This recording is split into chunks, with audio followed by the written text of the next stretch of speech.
Dios los bendiga, hermanos. Dios me lo bendiga y me lo guarde. Un gusto y un privilegio compartir con ustedes nuevamente la palabra de Dios por estos medios. Le pido a Dios, al Dios de Israel, que me use con poder y gloria para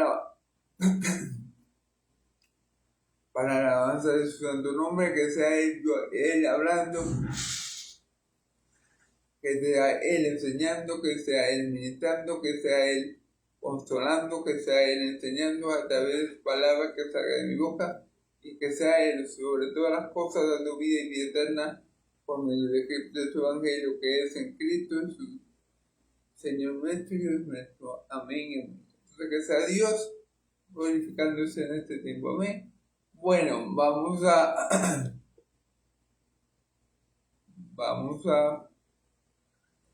continuar con el capítulo 6 de la carta a Timoteo. Vamos a ver hoy Timoteo 6, capítulo 6, versículos del 11 al 21, ¿verdad? Recordando un poco lo que vimos ayer, que nos enseñó que si alguno enseña otra cosa que no se conforme a la palabra de sus, que no se conforme a las sanas palabras de Jesús, es decir, la doctrina que conforma a la piedad, está envanecido y nada sabe y diría en cuestiones contienen palabras. O sea, este tipo de personas, amigos, como lo vimos ayer, son personas que no se conforman con el Evangelio, son personas que no se conforman con la liberación que Dios da a través de su Hijo amado, son personas que no se conforman con lo que Dios ha hablado por medio de los profetas por medio de los profetas y por medio de los apóstoles, y comienza a inventar toda clase de tonterías, visiones, que el ángel mormón me dijo, en el caso de los mormones, que yo en mí de los testigos de Jehová, que en lenguaje, en fin, son personas que no se conforman con la palabra de Cristo, sino que inventan y de paso dicen que esa revelación que ellos tienen es de parte de Dios. Se envanecen porque dice que tienen un conocimiento más allá del bíblico, más allá de lo que el Señor Jesús enseñó, más allá de la bendita palabra de Dios. Por eso se envanecen y demuestran que no saben nada del asunto, es decir, nada de Dios, el Dios de Israel. Entonces deliran y comienzan a contar sueños, visiones y cuestiones que lo que llevan es a contender, a envidia, a pleito y a blasfemia. O sea, son cuestiones que lo que producen en el hombre es algo carnal, es algo meramente carnal. Esta nueva enseñanza, porque claro, como yo le dije ayer, si a mí me llega un loquito de esto, un mormón, un testigo de Jehová, y me llega con el cuento de que lenguaje y le dije el ángel morón y le dijo a no sé quién que vio la visión, que el Señor le reveló otra cosa que no estaba en la Biblia, ¿verdad? Entonces, obviamente eso que va a quedar contienda, porque yo no voy a tragarme el cuento de chimbo ese. Yo voy a defender como mansedumbre, a contender ardientemente por la fe, yo voy a contender ardientemente por mi fe, por la fe que fue dada por mi Señor Jesucristo. Entonces son cuestiones, hermanos, que no producen nada bueno, que no, de ahí, de esa nueva doctrina, de esas nuevas visiones, de esos nuevos, según ellos, comunicados de Dios, no surge nada bueno, así que obviamente no vienen de Dios, porque lo que viene de Dios produce toda clase de cosas buenas, principalmente la salvación, que es en Cristo Jesús, la vida eterna, la permanencia eterna de nuestra alma. Amén. Entonces,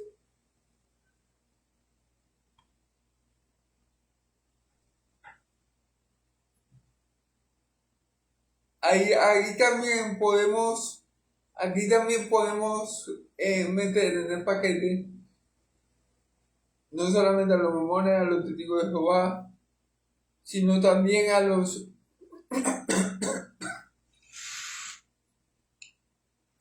pastores de la prosperidad. ¿Por qué? Porque vienen con otro evangelio, vienen con otra cosa que no es de Cristo. Mencionan a Cristo por aquí y por allá. Los mormones también lo hacen, los testigos de Jehová también lo hacen, pero no es el evangelio de Cristo. Es otro evangelio. Utilizan en ese otro evangelio el nombre de Cristo para que la gente se le traiga de cuenta, pero no es el evangelio de Cristo. No es el evangelio que es conforme a la piedad. No es el evangelio que utiliza únicamente y exclusivamente la sana palabra de Jesucristo. Amén. Ahora, vamos a ver qué pasa con estos hombres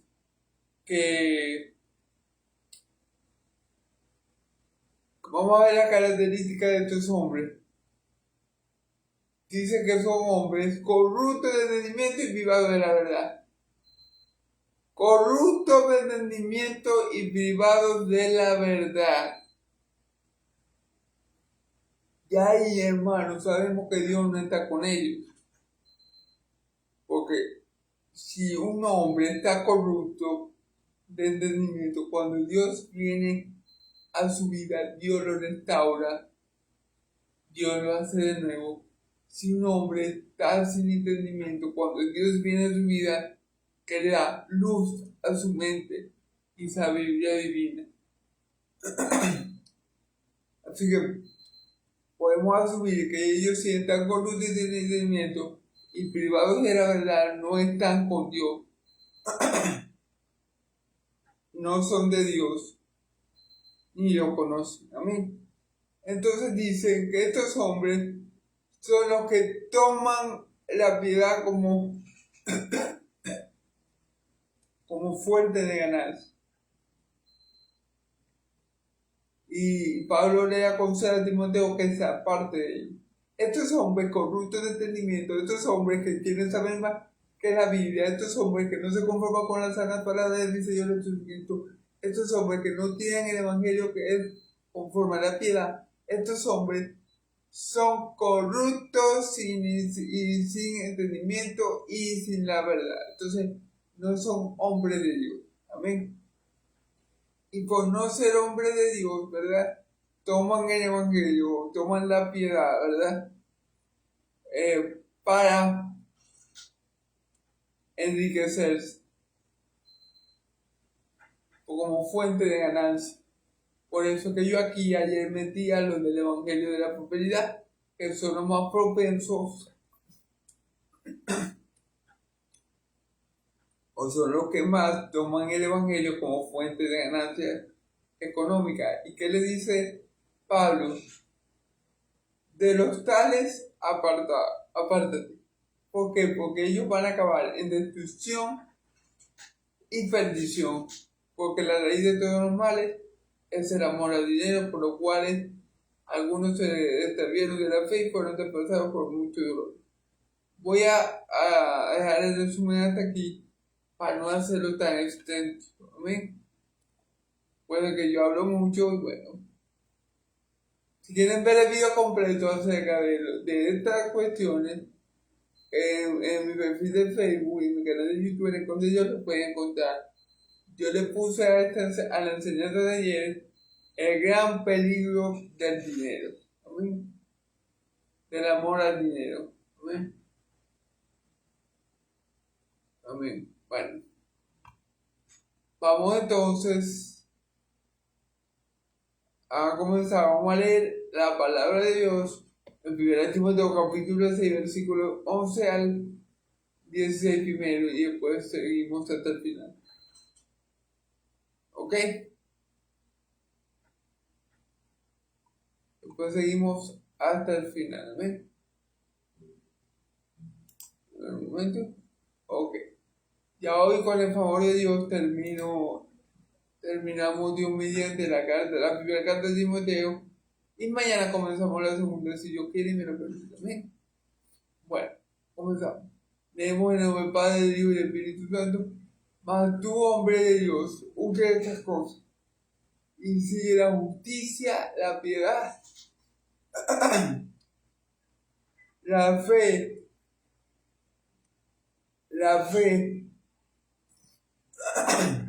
y sigue la justicia, la fe y la piedad. La fe, ¿verdad?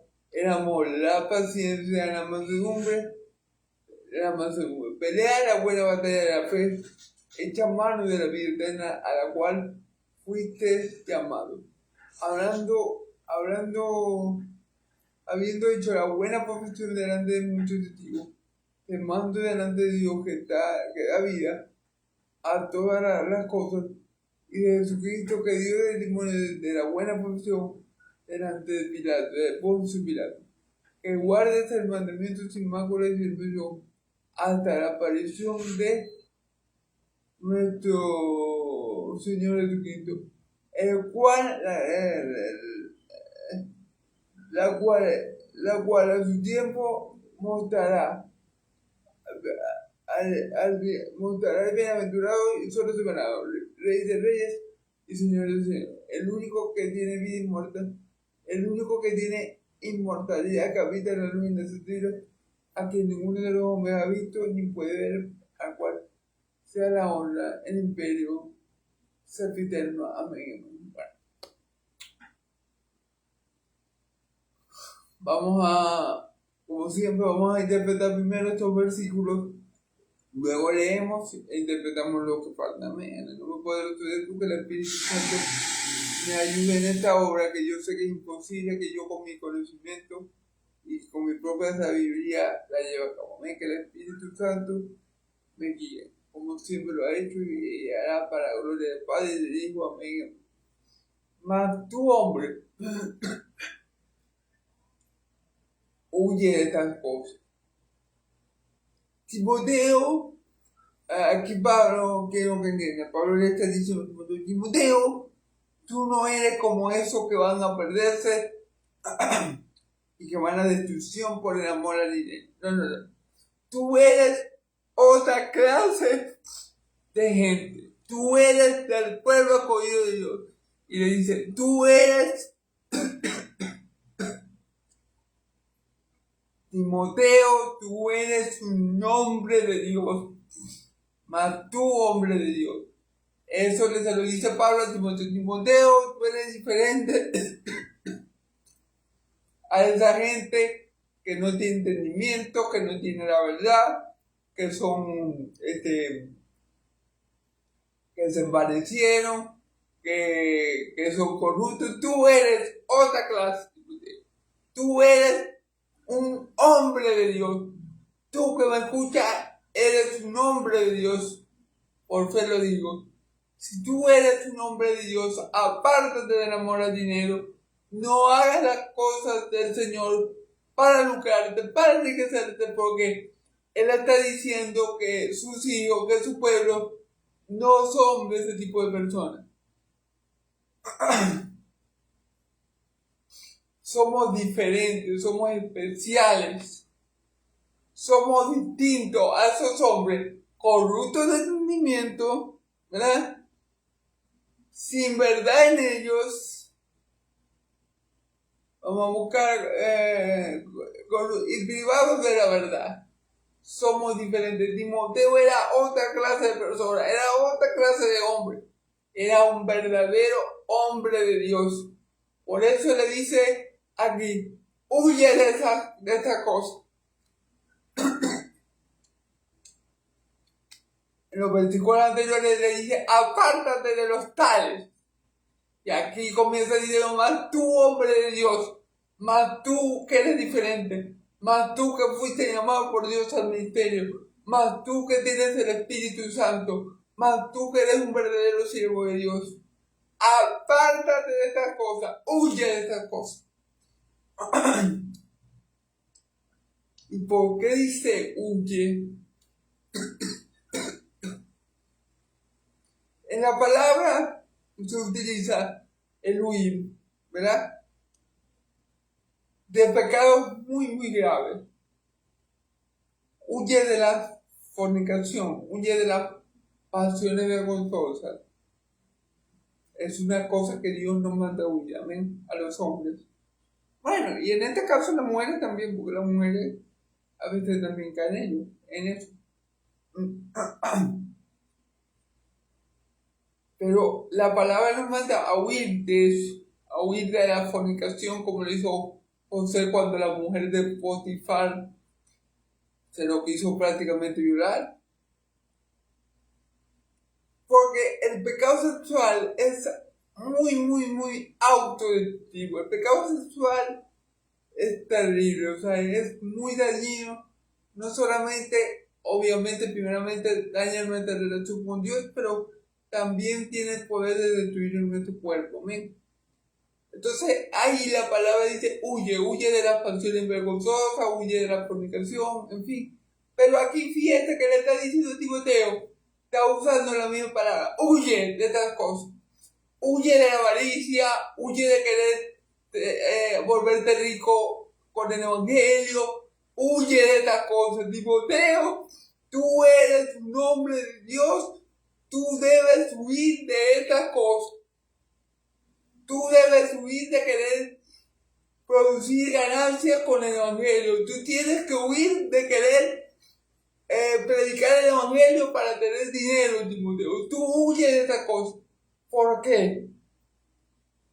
Porque como ya leímos en los versículos anteriores, el principio de todos los males es el amor al dinero, por lo cual muchos se descarriaron. Es decir, yo puedo comenzar con un buen corazón,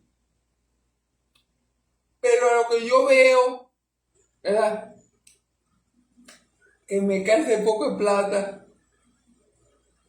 Cuando yo veo que me cae poco de plata, pongo un ejemplo. Yo ahorita predico el evangelio para Dios, para su gloria, amén. Pero a mí me llama alguien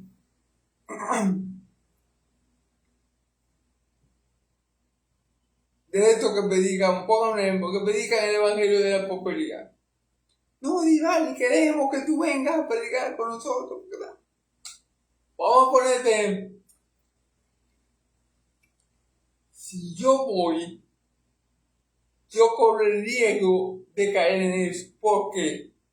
Porque cuando yo vea la pelota de plata,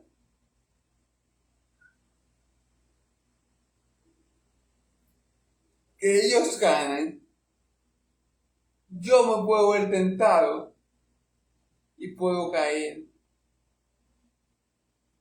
Porque yo soy un hombre común y corriente, expuesto a las mismas debilidades que todo el mundo. Entonces, ¿qué le está, para poner este ejemplo, qué le está pidiendo Pablo a Timoteo? Huye.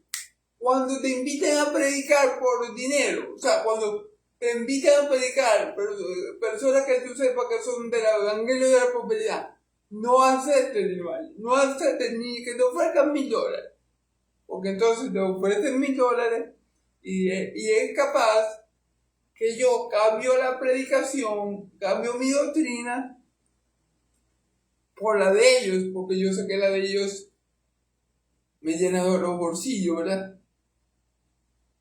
Amén.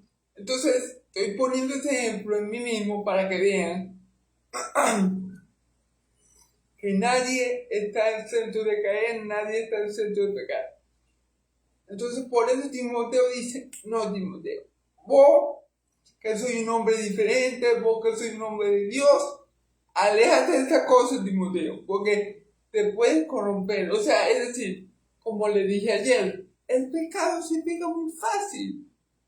Y nadie está exento de caer. Y eso y el amor al dinero, hermano, ¿verdad? ¿Cómo le diría? Es tan peligroso. Para ponerlo para que me entiendan. Es tan tan peligroso como el pecado sexual. El pecado sexual te lleva el amor al dinero te lleva a la perdición y a la destrucción. Así mismo el pecado sexual. Son cosas que al hombre, por su naturaleza caída, al hombre le cuesta mucho superar.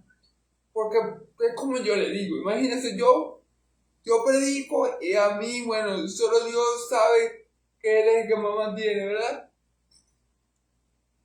Y lo hago en amor para Él, pero es como yo le digo. O sea, a mí me invitan uno de los evangelistas de la prosperidad y yo caigo en la trampa del diablo y voy. Y cuando, claro, y a mí no me invitarían porque yo no tengo su doctrina, pero es un ejemplo. Y cuando yo predico en ese evento, me dan un pocotón de plata. O me invitan no a predicar, pero yo veo. Dale. Cuando yo vea el poco de plata que se mueve, yo me puedo ver tentado a cambiar el evangelio de Cristo. Claro que sí, yo me puedo ver tentado. Porque dice la palabra que te firme, mire que no caiga. Entonces Pablo recomienda huir de esas personas. No me interesa hacer que yo sea. Tener cuidado de juntarse con esa gente. Lo mismo pasa con el pecado sexual. Un pecado que yo no me puedo poner de machito y decir, no, es que yo soy un hijo de Dios y yo soy el más macho y yo veo algo a una mujer desnuda y a mí no me pasa nada malo con lo mismo. Para darle un ejemplo. Es mentira del diablo. Entonces, ¿qué tengo que hacer yo? Huir de la fornicación y huir también de este tipo de personas que predican este tipo de evangelio. Porque puedo caer con ellos por amor al dinero. Amén. Ahora vamos a ver. Y sigue la justicia, la piedad, la fe. Vamos a ir parte por parte. Y sigue la justicia. ¿Cómo podemos nosotros saber que es lo justo en el Evangelio? En el Evangelio está manifestada la justicia de Dios. En el Evangelio nosotros podemos darnos cuenta qué es lo justo y qué es lo que a Dios no le agrada, qué es lo que Dios ha hecho por nosotros. Amén. Si queremos seguir la justicia, si queremos seguir lo que le agrada a Dios, tenemos que seguir a Cristo, tenemos que seguir el Evangelio de Cristo, lanzar la palabra de Jesucristo, la doctrina que conforma la piedad, que es justo delante de Dios, por lo menos honrar a padre y a madre, amén, guardar sus mandamientos. Lo más importante es amar a Cristo para que por medio de Cristo lo amemos a Él. Eso es lo justo delante de Dios, hacer las obras que Dios nos ha mandado a hacer. Predicar el Evangelio, pero el verdadero. No es que yo me invento en mi cabeza y quiero predicar. Eso es seguir la justicia. Dice, la piedad es ese conjunto de virtudes de Dios que podemos encontrar en el Evangelio, en el verdadero, en el único Evangelio que hay, en el Evangelio que exalta al hombre a través de Cristo y humilla al hombre como la criatura que es, como la criatura merecedora de la ira de Dios, pero que por la gracia de Dios recibe vida eterna. Ese es el Evangelio de Cristo. Un Evangelio que humilla al hombre. Un Evangelio que le hace ver al hombre su pecaminosidad, su maldad, su inequidad. Y que le hace ver al hombre qué tan pecador es y que en él no hay nada bueno y que no hay nada que él pueda verdaderamente hacer para salvarse. Ese es el Evangelio. Amén. Ese es el verdadero Evangelio. Y el verdadero Evangelio nos da esperanza, porque Dios, el Padre, a pesar de lo que éramos, envió a su único Hijo al mundo para dar su vida en rescate por ti y por mí, que no lo merecíamos. Allí encontramos la justicia, ahí encontramos la piedad, allí encontramos la fe y el amor de Dios. Amén. Dice la fe que viene de Dios, la fe que es ministrada por creer en el verdadero evangelio del Hijo de Dios. Porque la fe viene por el oír y el oír la palabra de Dios. La palabra de Dios, cuando yo la escucho y la creo, el Espíritu Santo obra en mí y me da verdadera fe. ¿Y cómo sé yo que yo tengo una verdadera fe? O una fe salvífica. Cuando mi fe solamente me lleva a mirar a Cristo. Cuando mi fe me lleva a poner los ojos en Cristo, autor y consumador de la fe, entonces mi fe es salvífica. Yo puedo decir con certeza y seguridad que fue un don que Dios me dio. Amén. Dice el amor incondicional, el amor ágape, el amor de Dios fue derramado en los corazones de todos aquellos que han sido redimidos por la sangre de Cordero, por medio del Espíritu Santo que nos fue dado. El amor de Dios ha sido derramado en ti y en mí, por medio del Espíritu Santo que nos fue dado. La paciencia, caro hermano, para esperar las promesas de Dios, para esperar los tiempos de Dios, tenemos que tener paciencia. Pero la paciencia no humana, es decir, el Espíritu Santo también nos da ese fruto de paciencia, de esperar en las promesas del Señor, de esperar en su palabra, de esperar porque Él es fiel, de esperar porque Él es veraz.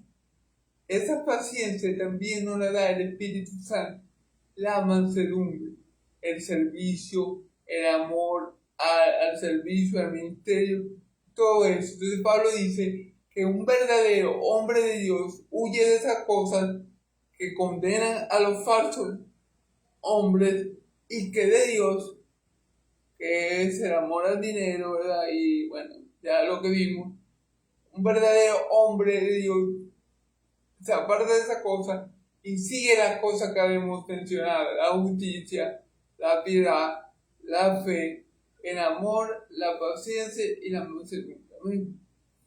Por ejemplo, mi Señor Jesús dice, mi Señor Jesús fue, vamos a decirlo, super paz.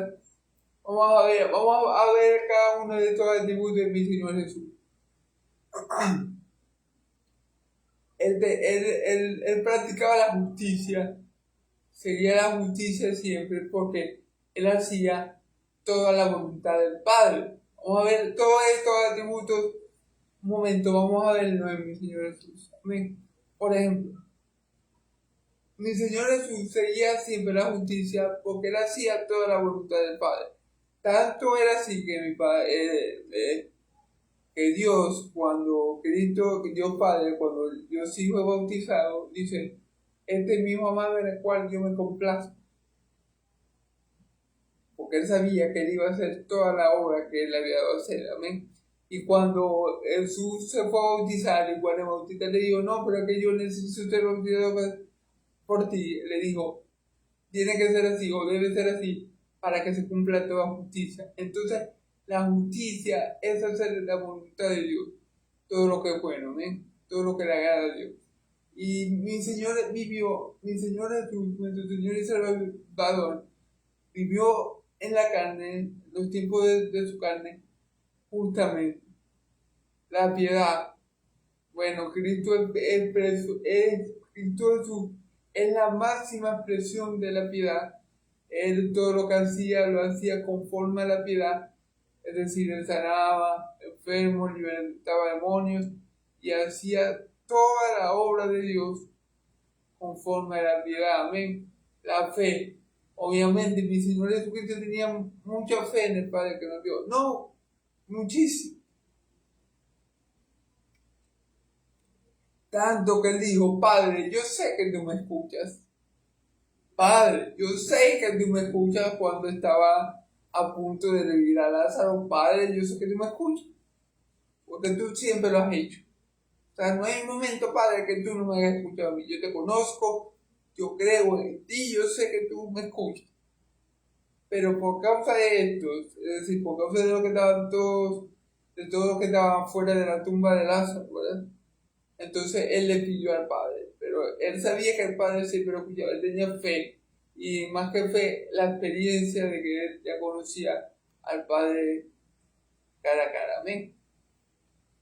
Pero bueno, en Cristo también se aplica la fe, la paciencia, obviamente la paciencia, hermano. Cristo soportó mucho con paciencia todos los embates del diablo, todos los maltratos, todos lo que él tuvo que soportar estando aquí en la tierra, lo soportó con paciencia. Y por supuesto, el espíritu de servicio, mi Señor no vino a ser servido ni a ser servido, sino a servir a su vida de rescate por muchos. Entonces, mi Señor Jesús es el modelo a seguir siempre. Y Pablo le aconseja a Timoteo que siga estas cosas, las cuales podemos encontrar cada una de ellas en Cristo a su máxima expresión. Amén. Ok. Pelea la buena batalla de la fe y echa mano de la vida eterna. ¿Por qué Pablo? ¿Por qué Pablo dice a Timoteo que pelee la batalla de la fe? Hermano, si usted es cristiano, usted tiene que saber que nosotros nos encontramos 24/7 en guerra. Sí, a mí. Los hijos de Dios, desde que nos despertamos hasta que nos acostamos, estamos en guerra. Hermano, ¿por qué usted dice esto?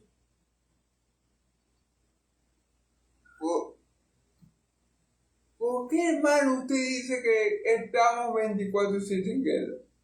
Claro, hermano, porque estamos en el mundo caído, que es controlado por el enemigo. Este sistema de cosas está controlado por el maligno, hermano. Nosotros no vivimos, nosotros estamos en este mundo, pero no somos de este mundo, en nuestra ciudadanía celestial. Por lo cual, al estar viviendo en este mundo caído, controlado por nuestro enemigo, podemos decir, sin temer, o sea, sin duda alguna, quiero decir, que vivimos 24/7 en el mundo del enemigo, para que me entiendan, en el sistema de cosas dominado por el enemigo. Entonces, obviamente vivimos en constante batalla con los seres espirituales, aunque no lo vemos, aunque a veces no lo notamos. No puede ser diferente, hermano. ¿Por qué? Porque nosotros somos de Dios y ellos van a querer venir a zarandearnos, a hacernos sufrir, a dañarnos. Por eso la palabra de Dios dice que nos pongamos toda la armadura de Dios en Efesios 6:11 para que podamos resistir las mentiras del diablo. Porque nuestra lucha no es contra sangre ni carne, sino contra huestes y principados de maldad contra huestes y principados de maldad que tienen poder sobre el mundo de la tiniebla y habitan en las regiones celestiales. Amén. Ok. Entonces, todo buen cristiano sabe que está en el campo de batalla y en el campo de batalla del enemigo, pero que en Cristo Jesús somos más que vencedores. Amén. Ni la vida ni la muerte, ni los ángeles, ni los principados ni las potestades, ni lo presente ni lo porvenir, ni lo harto ni lo profundo, ni ninguna cosa que haga nos separará del amor de Dios, que es en Cristo Jesús, Señor nuestro. Amén y amén. Bueno.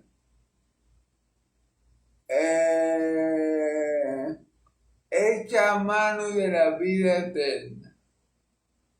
Echa mano de la vida eterna. Es decir, peleando la buena batalla de la fe hasta el fin, confiando en el Señor, que Él te va a fortalecer, te va a ayudar a perseverar, te va a dar el poder que tú no tienes por ti mismo para luchar esta batalla, ¿verdad? Que es espiritual. Así, peleando esta batalla, es que se echa mano de la vida eterna.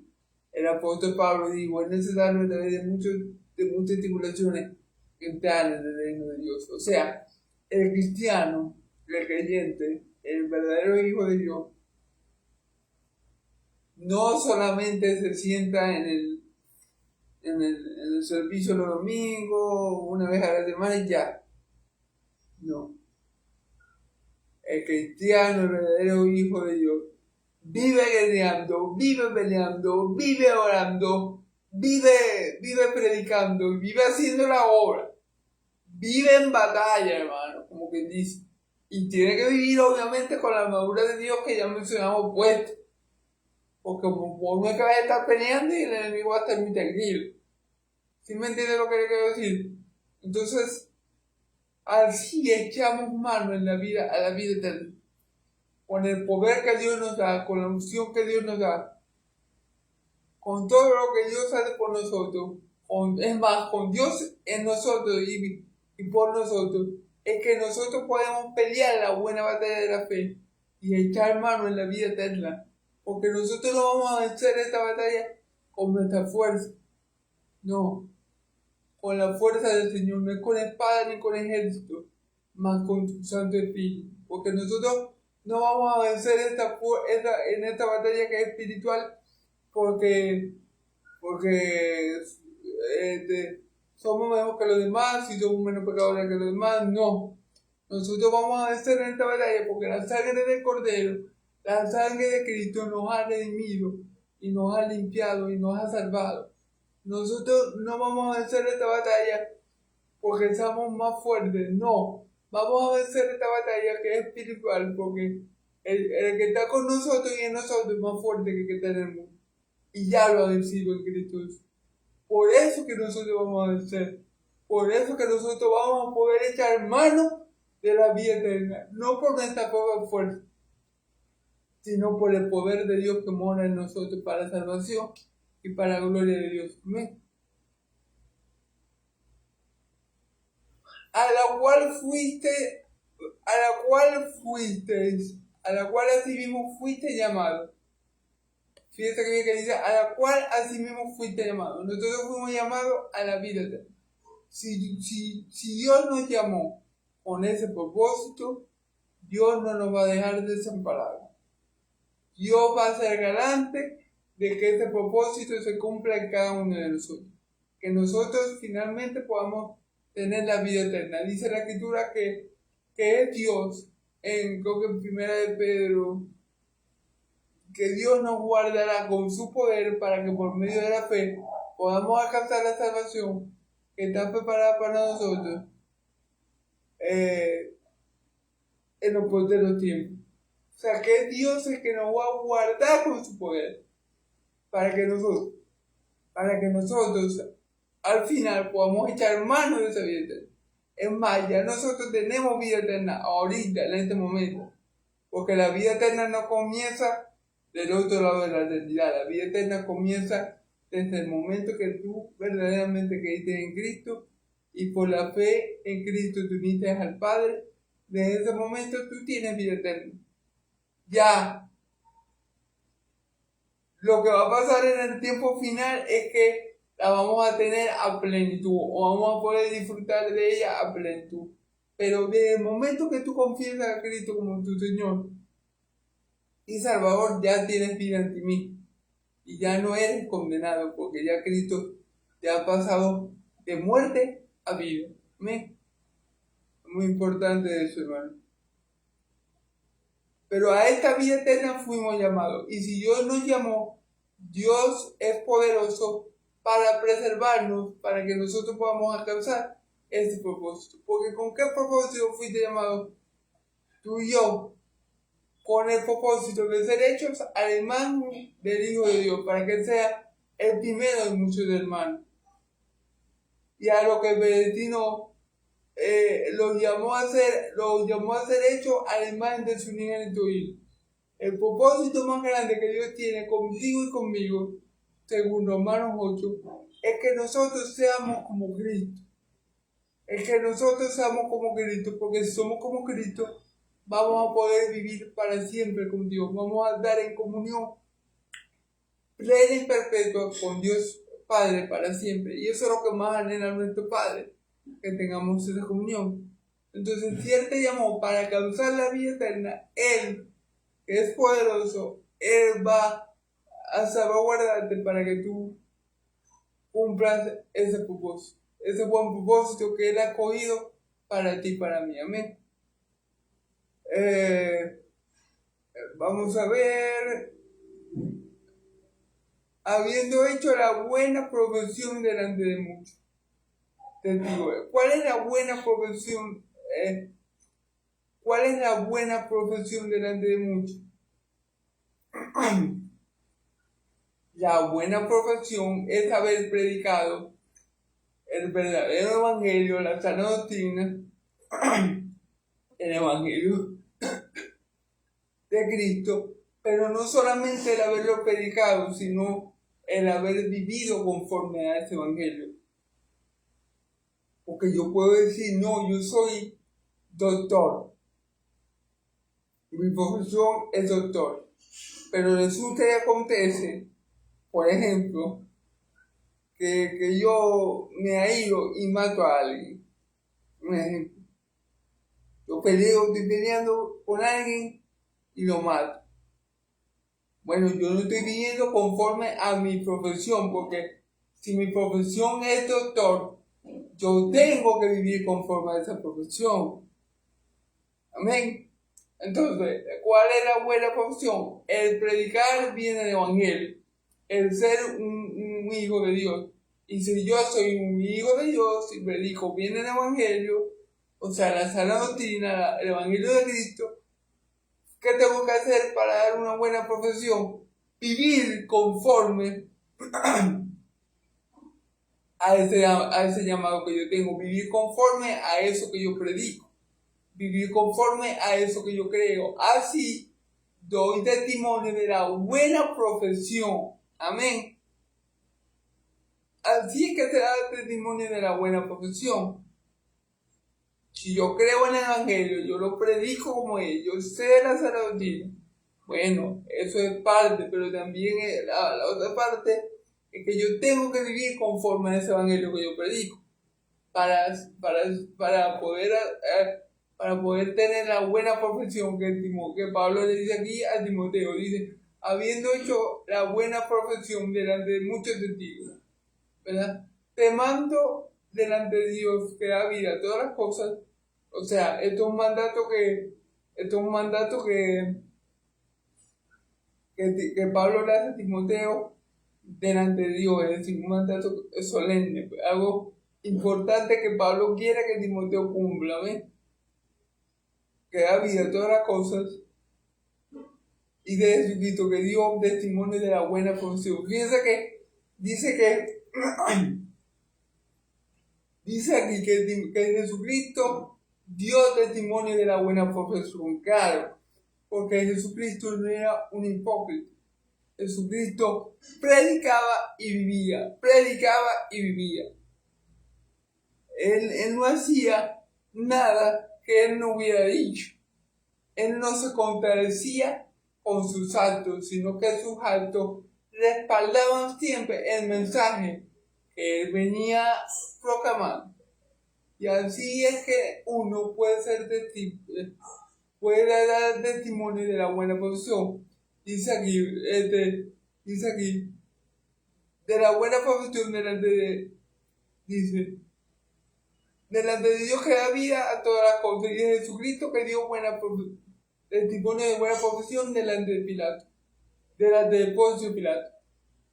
Claro, por la manera que mi Señor Jesús se comportó delante de Pilato, o de la manera que mi Señor Jesús se comportó delante de Pilato, él estaba dando testimonio de la buena profesión, de la buena conducta cristiana, del llamado que tenía como hijo de Dios. ¿Por qué? Porque él pudo, cuando Pilato lo estaba enfrentando y le preguntaba, él pudo haberle dicho, no, ¿sabéis qué es Pilato? Yo soy hijo de Dios y ahora vos me debes soltar porque yo te mando, porque yo soy el Todopoderoso y yo quiero aquí que me soltéis, chicos, soltadme.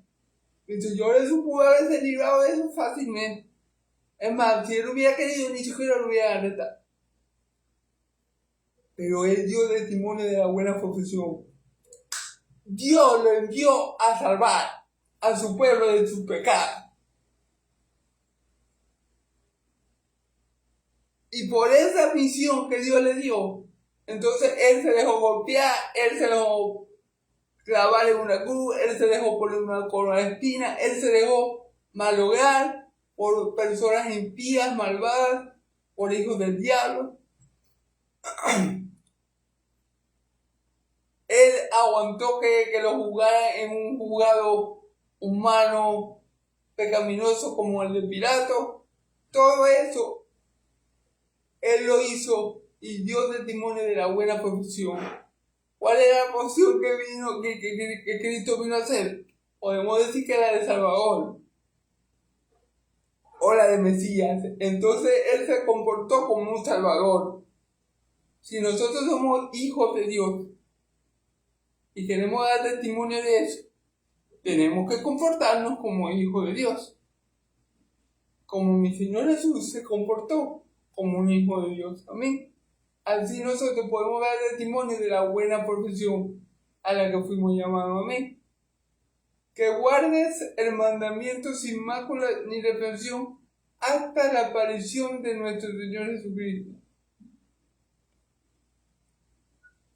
Que guardes el mandamiento sin mácula ni reprensión hasta la aparición de nuestro Señor Jesucristo. Yo en realidad aquí no sé a qué mandamiento se está refiriendo Pablo, pero puede ser que sea a la gran comisión, que es el mandamiento que dejó nuestro Señor Jesucristo antes de irse, que es ir y predicar el Evangelio a toda criatura, bautizándolos en el nombre del Padre, del Hijo y del Espíritu Santo, y enseñándoles a guardar todas las cosas que os he enseñado. Entonces, ese mandamiento es muy importante. ¿Y por qué Pablo dice que guardes el mandamiento sin reprensión hasta la aparición de nuestro Señor Jesucristo? ¿Por qué? Porque tenemos el peligro de corromper ese mandamiento, de predicar el Evangelio, predicando otro Evangelio, predicando otra doctrina, predicando a otro Cristo.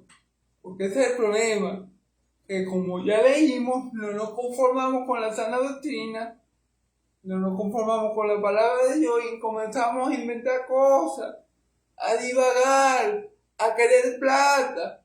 Y ahí ya no guardamos el mandamiento, la gran comisión, como debemos guardarlo. Porque muchas veces, hermano, muchas veces buscamos hacer discípulos de nosotros. Y no es que yo no tengo que hacer discípulos míos. Yo tengo que hacer discípulos de Cristo. Porque si hago discípulos míos, van a ser hombres pecadores al igual que yo. Van a ser hombres imperfectos al igual que yo. Porque el único perfecto es Cristo. Yo tengo que siempre señalar y apuntar a Cristo.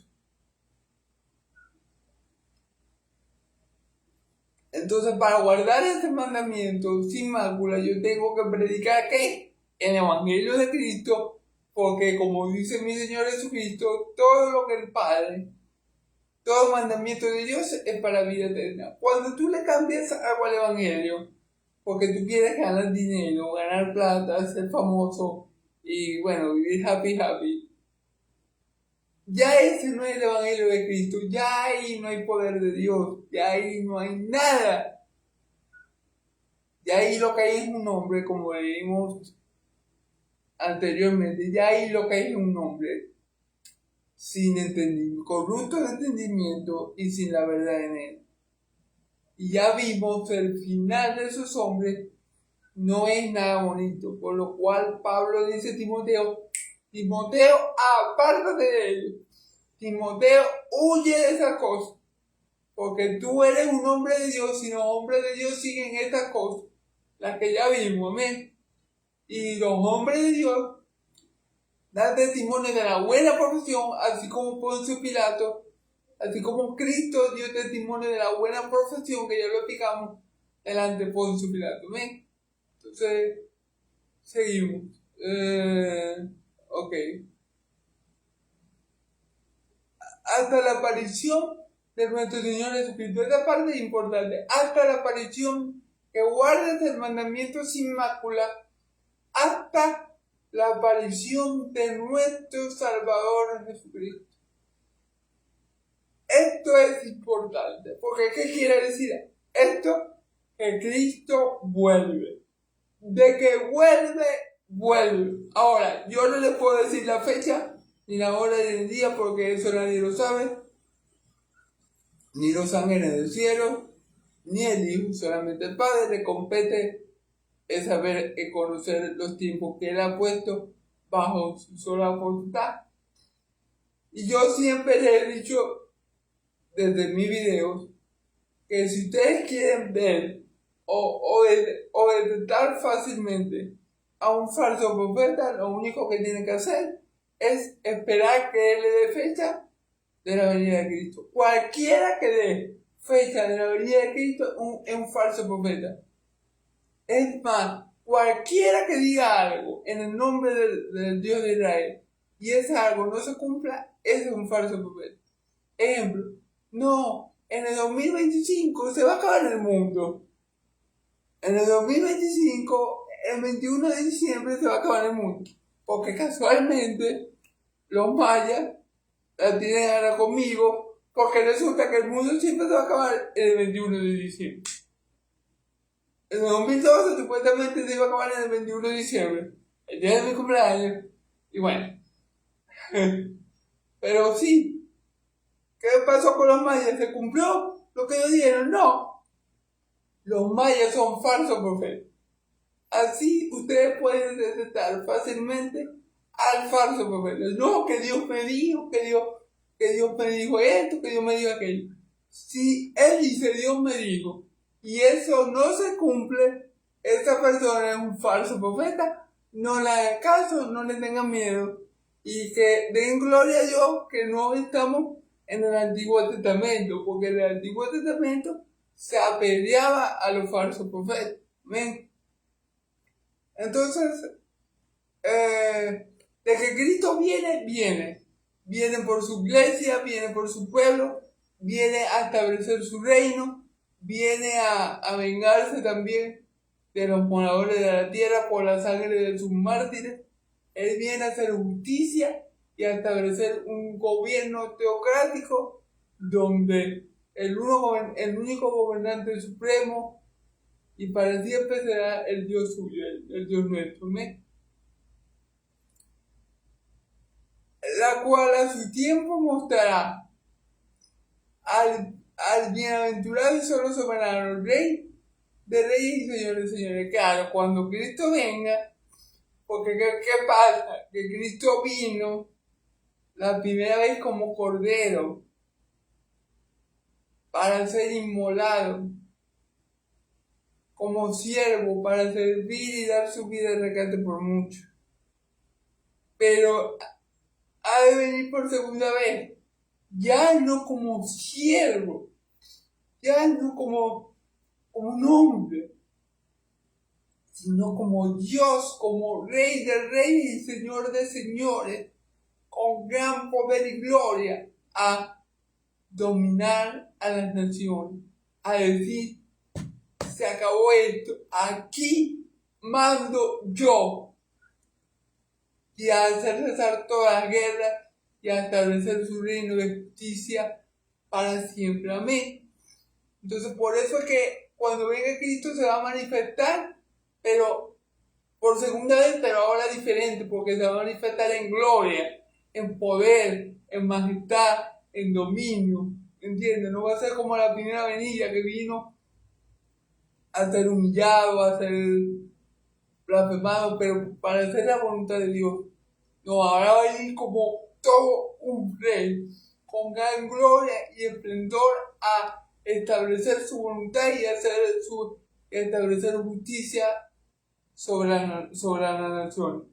Y todo aquel que no crea en Cristo va a sufrir la ira de Dios, porque lo único que salva al hombre de la ira de Dios y lo único que puede salvar al ser humano en la segunda venida de Cristo es que ese ser humano tenga toda su confianza y fe en Cristo, que su refugio sea Cristo, para que cuando Cristo venga a la segunda venida, Él nos reciba a Él. Amén. Nuestra vida está guardada en Cristo. Cristo es nuestro refugio. Cristo es nuestro Salvador. Amén. Pero ¿de quién? Al fin y al cabo, ¿de quién nos salva Cristo? De Dios. O sea, Cristo también vino a salvarnos de la ira del Padre. Porque si no lo tenemos a Él como Señor, la ira del Padre algún día nos va a alcanzar. Cuando tú mueras, si yo muero y tú mueres y tú no estás en Cristo, la ira de Dios te va a alcanzar y no te va a gustar cuando Dios te juzgue. Entonces, ¿qué tenemos que hacer nosotros para escapar de esa ira que ha de venir cuando Cristo venga por segunda vez? Bueno, refugiarnos en Cristo desde ahora para que esa ira no tenga nada que ver con nosotros. Porque ¿qué pasa con nosotros? Cuando nosotros confiamos en Cristo, ya Dios no tiene ira contra nosotros, porque toda la ira que Dios tenía contra nosotros, Él la aplicó en Cristo. Él aplicó toda su ira, toda la ira que tenía por nosotros, por nuestros pecados, la aplicó en Cristo. Y ya por eso Él no tiene nada, Él no tiene ningún tipo de ira con nosotros, porque ya Él aplacó su ira en Cristo y satisfizo su justicia en Cristo. Y a cambio nos dio la justicia del Hijo para vernos como Él ve al Hijo. Se fija el gran amor que Dios nos tuvo. Entonces, por eso es que si queremos esperar al Rey de Reyes y Señor de Señores y estar firmes en su venida, tenemos que estar en Cristo. Amén. Gloria a Dios. Esos son temas. Esto es un poco ya más escatológico, más del futuro, pero bueno. Soberano Rey de Reyes y Señor de Señores. El único que tiene inmortalidad. Ahora va a alabar a Cristo, a Dios por su atributo. Dice, el único que tiene inmortalidad. Dios es el único que tiene inmortalidad. Inmortalidad, un ser inmortal o alguien inmortal es alguien que no muere, que no puede morir. Como Dios es la fuente de la vida, como Dios vive y subsiste por sí mismo, y Él es el que le da vida a todas las cosas, y la vida misma procede de Él, Él no puede morir. Él es, como decimos nosotros, Él es eterno. Por eso que la palabra dice que Él es el que era, el que es y que ha de venir, el Todopoderoso. Entonces, como Él es el único que tiene atributos, ese atributo, ¿verdad? Él es el único inmortal, amén, que habita en la luz inaccesible. que habita en la luz inaccesible a que ninguno de los hombres ha visto. Dios es luz.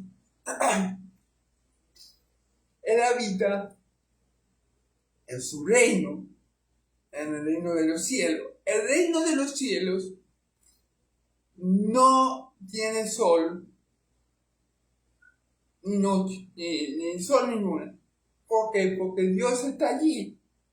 Y el resplandor de la gloria de Dios ilumina siempre su ciudad. Amén. Imagínense que Dios irradia tanta luz. De Él emana tanta luz, la luz de su gloria, de su grandeza, que los ángeles más fuertes del reino de los cielos, que son los querubines, ¿verdad? Los serafines, que son seres que tienen 6 alas, ellos tienen 6 alas, y con 2 de sus alas se cubren los ojos, porque ellos están muy cerca de la presencia de Dios, y ni ellos mismos, que son ángeles poderosos, pueden ver cara a cara a Dios. O sea, ellos no pueden contemplar el rostro de Dios, como decir así, porque es muy fuerte su gloria. Es como, en parte es como el sol. Vamos a poner este ejemplo, aunque esto no lo ilustra perfectamente, pero bueno, puede dar una idea. El sol, los rayos del sol son muy fuertes. Es más, uno mira al sol desde esta distancia, uno mira al sol y queda lo que uno dice encandilado. O sea, queda uno, bueno, y estamos a esta distancia. Si nosotros nos acercáramos mucho al sol nos quemáramos, pero nos rotizáramos rapidito. Y no porque el sol sea malo, sino porque nosotros no estamos capacitados para estar muy cerquita del sol, porque nos mata. Bueno, ahorita con este cuerpo que tenemos, si nosotros nos acercamos mucho a Dios, ¿verdad? Nos morimos. O sea, si Dios en su gloria, así como Él es, y majestad, se me aparece aquí, quedo muerto. ¿Por qué? Porque yo no tengo el cuerpo adecuado para estar en presencia de Dios. Recordemos que este cuerpo que yo tengo es un cuerpo pecaminoso, es un cuerpo que le gusta el pecado, y es un cuerpo que es corrupto, y por eso se tiene que morir. ¿Sí me entiendes? Entonces nosotros por eso ahorita no somos aptos para estar en presencia de Dios que habita en la luz inaccesible. Por eso que Él va a seguir diciendo, que ningún hombre ha podido ver. Claro, ningún hombre ha podido ver a Dios en su majestad y en su gloria. Es decir, yo quiero que entiendan este punto. Moisés dijo haber visto a Dios, pero no fue que lo vio, mejor dicho, Moisés dijo haber hablado cara a cara con Dios. Y de hecho, Moisés hablaba con Dios como hablar con un amigo, eso es cierto. Pero Moisés nunca vio a Dios en todo su esplendor y potencia. Nunca vio al anciano de días descrito en Daniel 7. A ese no lo vio. Es más, cuando él le dijo, muéstrame tu gloria, ¿qué hizo Dios? Lo tapó con una roca y pasó sobre él, pero él no pudo ver su rostro, sino que vio solamente como su espalda. Porque nadie que ve a Dios con un cuerpo corruptible, pecador, puede permanecer en pie delante de Él. Amén. Esto no lo dice la Biblia, lo que voy a decir no lo dice la Biblia, pero me acaba de llegar. Pues. Tal vez por esto es que los demonios, cuando ven a Dios o a Cristo, a ellos pareciera que le doliera la sola presencia de Cristo. A los demonios les duele, porque ellos no pueden estar. Claro, ellos no mueren porque ellos son espíritus, pero la sola presencia de Cristo a un demonio lo ponía a temblar, porque ellos sabían que Él venía de Dios y que Él era Dios. ¿Amén? Entonces, así de poderosa, así de impresionante en la majestad y la gloria de nuestro Dios. Por eso que nosotros, ahorita ningún hombre ha podido ver a Dios. El único que ha visto a Dios, según la Biblia, es Cristo. Porque Cristo estaba con Dios, en el seno del Padre. Estaba en el trono de Dios, con Dios, porque Él es Dios. Amén. Y Él es el único que ha visto al Padre, cara a cara, tal cual el Padre es. Los otros hombres no lo podemos ver como Él es en su majestad y gloria, porque caeríamos, como dije, fulminados. Amén. Sigamos, hermano. Por eso dice que ninguno de los hombres ha visto, ni puede ver, a cual sea la honra, el imperio sempiterno. Amén, amén. Aquí Pablo alaba a Dios, glorifica a Dios por su poder, por su luz, por su inmortalidad, y termina alabándolo, exaltándolo por todos estos atributos. Dios es inmortal, Dios es luz, habita en la luz inaccesible. Ninguno de los hombres mortales, corruptos, pecadores, lo pueden ver. Aunque, claro está, nosotros somos hijos de Dios, ¿verdad? Tenemos el Espíritu Santo, pero nuestro cuerpo sigue siendo un cuerpo caído, por lo cual no podemos verlo. Pero si vemos a Jesús, contemplando a Jesús, es como ver a Dios Padre. Amén. Recuerden que Felipe ha dicho, Cristo le dijo a Felipe, tanto tiempo has estado conmigo y no conoces al Padre. Amén. Amén. Pero estamos claros que al Dios, en toda su potencia, en todo su esplendor, al Dios que no pueden contener ni los cielos de los cielos, no lo podemos ver con estos ojos carnales porque caemos muertos. Amén. Lo podemos ver a través o conocer a través de la persona del Hijo. Amén. Ok. Dice, a los ricos de este siglo, manda que no sean altivos, ni pongan la esperanza en la riqueza. Esta es la cuestión. Eso es muy importante.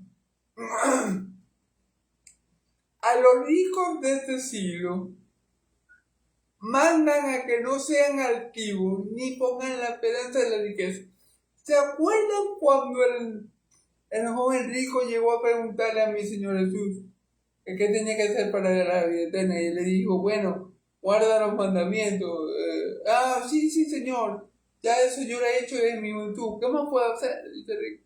Bueno, Jesús lo miró riendo, pero bueno, obviamente el joven rico estaba mintiendo porque nadie puede guardar los mandamientos. Y ya vamos a ver por qué. Porque Jesús le dijo, bueno, ve y entrega todo lo que tiene a los pobres y sígueme, para que así tenga riqueza en el reino de los cielos. Y él, como tenía mucho, se fue. Entonces, era mentira que él había cumplido todos los mandamientos, porque el primer mandamiento es amarás a tu Dios por sobre todas las cosas. Y él ahí demostró que amaba más al dinero que a Dios. Entonces, ya ahí él estaba pecando y ahí no era justo por guardar los mandamientos. Pero lo que le quiero decir aquí es que este es el peligro de la riqueza, o uno de los peligros de la riqueza, que la gente muy rica pone su esperanza en su riqueza. Alguien muy rico, no, cuando le pasa algo, no clama al cielo y dice, Señor, ayúdame, sálvame, sino que va a su billetera, a su cuenta bancaria, a su criptomonedas para solventar el problema. Ese es el peligro de la riqueza. Ese es uno de los peligros. Otro es el amor a la riqueza. Otro es que el amor al dinero es el principio de todos los males, que puede hacer descarriar hasta un nombre de Dios, como ya vimos. Entonces, hay que tener cuidado. No, lo que quiero que entienda es que no necesariamente todos los ricos del mundo se van a perder. Amén. No, hay hombres ricos y hombres ricos en la Biblia. José, David, que todos se salvaron. El mismo Abraham, los hijos de Abraham eran personas ricas y todos se salvaron. ¿Por qué? Porque su dinero no era su Dios. Ellos no ponían su esperanza en los bienes materiales. Ellos no tenían puesta su fe en sus bienes materiales, sino en el Dios que se los dio. Amén. Amén. Por eso, y la misma palabra lo dice, entre nosotros, entre los hijos de Dios, no hay muchos hombres ricos, ni muchos sabios, ni muchos nobles, para que no nos gloriemos y no nos fiemos ni de la sabiduría, ni de la riqueza, ni de nuestra casta, sino que confiemos en Dios. Dios escoge de lo vil y menospreciado del mundo, de eso escoge Dios, para Él, para que el hombre no diga, no, yo con mi riqueza, como yo era rico, por ejemplo, yo monté una emisora y todos los días pasaban canciones cristianas y predicaban, y por eso que yo soy salvo, porque con los cobres que yo tenía, yo hice todo eso para Dios. No, por eso no. Tú fuiste salvo por la obra de Cristo Jesús en la cruz de Calvario. Por eso que tú fuiste salvo. No por el dinero. El dinero fue un instrumento que Dios puso en tus manos para que tú lo usaras para tu gloria, pero tu salvación para su gloria. Pero tu salvación depende únicamente, como la mía, de la obra redentora de Cristo Jesús en la cruz de Calvario, por ti, por mí, amén. Entonces, ese es el peligro de la riqueza. Entendemos, el hombre tiende a poner su esperanza en ella, las cuales son inciertas si no en Dios vivo, que nos da todas las cosas en abundancia para que la disfrutemos.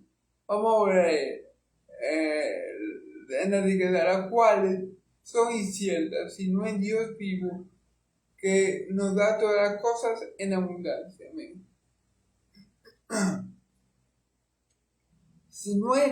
Miren, si no estamos en Cristo, por más riqueza que tengamos en esta vida, si somos ricos, pero no tenemos a Cristo, es como si no tuviéramos nada. Y si somos ricos y no tenemos a Cristo, las riquezas se van a ir tan rápido como van a venir. ¿Amén? Entonces, las riquezas, sin estar en Cristo, sin estar en Dios, son inciertas. ¿Amén? Porque Dios es el mismo Dios que te da todas las cosas en abundancia para que las disfrutemos. Amén. Fue el mismo Dios que le dio estas riquezas a David para que la disfrutara. Pero esa riqueza que Dios le dio a David para que la disfrutara, a David no lo cambió, a David no lo cegó, a David no, el dinero no lo convirtió en un ídolo. Y David estaba consciente de que era Dios el que le había dado toda esa abundancia, igual que el rey Salomón, igual que Abraham. Es Dios el que da abundantemente todas las cosas para que disfrutemos. Si Dios quiere que un siervo de él sea rico, Él va a orar para que ese siervo sea rico. Pero si Él lo quiere rico, económicamente hablando, digámoslo así, porque ya espiritualmente somos todos multimillonarios, porque Cristo está con nosotros y nosotros. Si Él lo quiere rico, es para la gloria de su santo nombre. Es que necesita que esté en ese puesto que está, que ejerza esa autoridad que Él ejerce para poder cumplir su propósito en Él. Amén.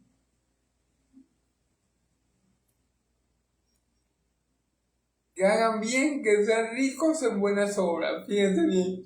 que hagan bien, que sean ricos en buenas obras. ¡Wow! ¿Y cómo un rico, vamos a ver, esto es una buena pregunta, cómo un rico del mundo puede ser rico en buenas obras? ¿Cómo un rico del mundo puede ser rico en buenas obras? Entonces, por eso les estoy diciendo, a los ricos de este siglo mando a que no pongan su esperanza en la riqueza. Yo puedo deducir, no puede ser que esté equivocado, el texto no lo dice como es, pero cuando habla de los ricos de este siglo, está hablando de personas que tienen mucho dinero, pero que son cristianos. ¿Por qué? Porque aquí está mandando algo que un rico del mundo no puede hacer. Aquí está mandando a que hagan bien, dice, que hagan bien, que sean ricos en buena obra, ricos generosos.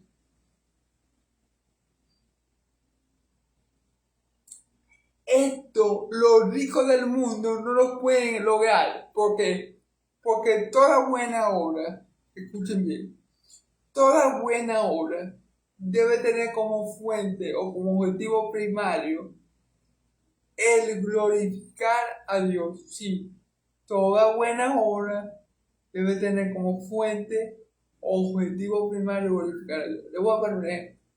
En TikTok hay muchos que últimamente han salido, ¿verdad? Que ellos, uno los ve y uno podría decir que hacen buenas obras. Yo vi uno, por ejemplo, no me acuerdo cómo se llama, que eran dos niños con el problema ese que nacen juntos, unidos, con esa enfermedad congénita, nacimiento.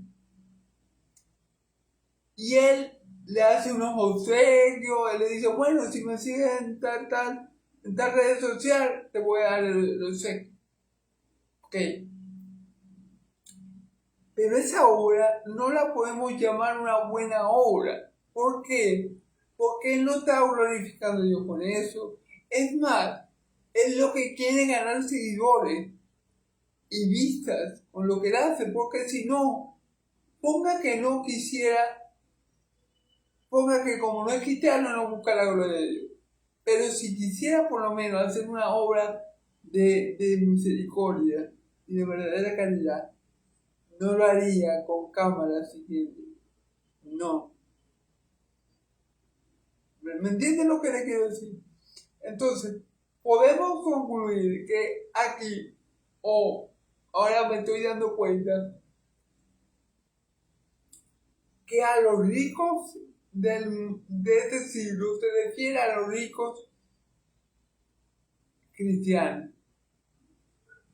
Y le está advirtiendo que no pongan su esperanza en la riqueza. ¿Por qué yo digo esto? Porque es la única forma de que puedan hacer buenas obras, es que la hagan para la gloria de Dios, es decir, es que tengan a Dios en primer lugar. Y aquí eso es lo que está diciendo, aquí dice que hagan bien, que sean ricos en buenas obras. En buenas obras. Pero ¿cómo pueden ellos hacer buenas obras? ¿Cómo pueden ser ricos en buenas obras si no tienen a Cristo? No pueden. No pueden porque, como les digo, mucha gente en el mundo da plata y mucha plata en qué sé yo, en instituciones que sanan niños con cáncer, y eso lo podíamos contar como una buena obra. Pero para Dios no es una buena obra. ¿Por qué? Porque muchas veces, muchas de esas personas lo hacen para ser vistos. Muchas, no digo todas. No digo que no hay alguno que no sea creyente que no obre de buena manera, porque Cornelio lo hizo. Cornelio daba limosna para el pueblo de Dios. Amén. Entonces no digo que todo, pero la mayoría lo hace con una doble intención. Amén. Entonces, eso es lo que pasa. Aquí a los ricos de este siglo, pero ¿a qué ricos se está refiriendo? No a los ricos del mundo, a los ricos que tienen económicamente riqueza, pero también que son ricos en Cristo. ¿Ven? Atesorando para sí buen fundamento para lo que debe venir, hecho en mano de la vida eterna se fija. Atesorando para sí buen fundamento para lo que debe venir, echando mano de la vida eterna. Entonces no puede ser un inconverso, porque un inconverso no va a echar mano de la vida eterna dándole a los pobres. No, un inconverso no se va a salvar dándole a los pobres. No. Aquí está hablando porque todos nos vamos a salvar de la misma forma, por gracia, por medio de la fe en Cristo Jesús. Esto no es de nosotros, es donde Dios, no prueba para que nadie se gloríe. Entonces, aquí está hablando de hombres de Dios que tienen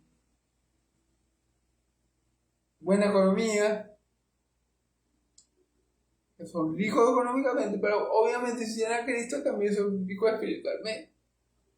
Y de esos hay pocos, pero lo hay. Amén. Entonces el rico de este siglo que tiene a Cristo va a hacer esas buenas obras de caridad, obras de justicia, pensando en la gloria de Dios. Y va a atesorar tesoro, va a amontonar tesoro en los cielos. Amén. Gloria a Dios. Amén. Ok. Vamos a leer los últimos versículos para concluir, hermano, porque tengo otro compromiso ahí. Bueno, versículo 20 al 21 dice: Oh Timoteo, guarda lo que te he comentado, evitando las palabras, evitando la profana plática sobre cosas vanas, los argumentos de las falsamente llamadas ciencias. Bien. ¿Cuál profesando algunos se desviaron de la fe? Así sea continuamente. Y da una última advertencia a Timoteo y se despide. Bueno, se despide no. Le da una última advertencia a Timoteo antes de terminar la primera carta que le envió. Oh Timoteo, guarda lo que te he encomendado. Todo lo que yo te he mandado en esta carta, guárdalo, ponlo en práctica para que seas un buen ministro de Dios y te vaya bien. Amén. Evitando las profanas prácticas, las cosas vanas. ¿Evitando qué? Evitando las profanas prácticas. O sea, las prácticas que no tienen nada de santo, nada de bueno, nada de justo, sino que son todo lo contrario, que son prácticas llenas de maldad, de impiedad, de injusticia, de inmoralidad. Evita todas estas cosas que no son de los hijos de Dios, como prácticas profanas, cosas vanas, cosas que no edifican, cosas que no tienen ninguna razón de ser, cosas que no tienen ningún buen fundamento, evítalas. Y los argumentos de la farsa llamada ciencia. Los argumentos de la farsa llamada ciencia. Claro, porque algunos que se creen científicos nucleares creen que van a ganar un premio Nobel. Bueno, muchos sí han ganado, pero lo que quiero decir es que ponen su esperanza y su fe no en Dios, sino en la ciencia. Están más pelados, como decimos aquí en Venezuela, que rodillas chicos. ¿Y por qué dice argumento de la falsamente llamada ciencia? Bueno, porque, miren, si alguien sabe de ciencia en Dios, amén. Así que a Dios no le van a echar cuento con respecto a la ciencia, amén. Lo que pasa es que el hombre conoce, si el hombre conoce, hay un dicho, no sé quién lo dijo, pero lo he escuchado, de un pastor muy bueno, de un pastor de sana doctrina, llamado Miguel Núñez, se lo recomiendo. Él dice que poca ciencia te aleja de Dios y mucha ciencia te acerca a Dios. Entonces, ¿qué ha pasado con el hombre?